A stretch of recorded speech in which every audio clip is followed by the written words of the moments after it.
5 persons were attacked by some miscreants on the night of Bishwakarma Puja. Along with that, a vehicle with number TR01AZ0758 was destroyed. Incident occurred at Pratapgarh area on Tuesday. After the incident, the victims were taken to nearby hospital. Likewise, an FIR was filed at East Agartala police station after the incident. However, the victims were unaware of the reason of why they were being attacked. With that, the family members of the victims are shocked and worried.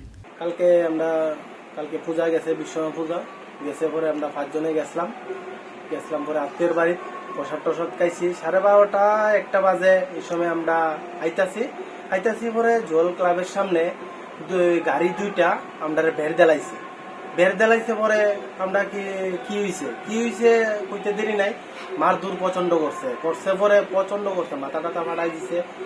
এরপরে আমরা থেকে pocket থেকে টাকা টোকা লইয়া গেছে গা, কাগজপত্র সব লইয়া গেছে গা, গাড়ি টাড়ি ভাঙচুর করছে, প্রচন্ড মারধর করছে, এরকম মারছে প্রচন্ড, মানে আমিও কইতে পারতাছি না কথা, বুকে টুকে ব্যথা পাইতাছি, মাথা টাথা প্রচন্ড ব্যথা, হাত মাত লড়তে পারতাছি না, অত প্রচন্ড।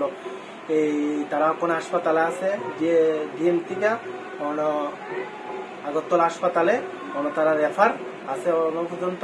কখনো পুলিশে ইনফর্ম করছি, আমরা খবর পাইছি না, খবর আশা করি পামো, যাতে অন্য মানুষের যাতে এরকম যাতে না দুর্ঘটনা। ব্যুরো রিপোর্ট, চিনি খোরাং।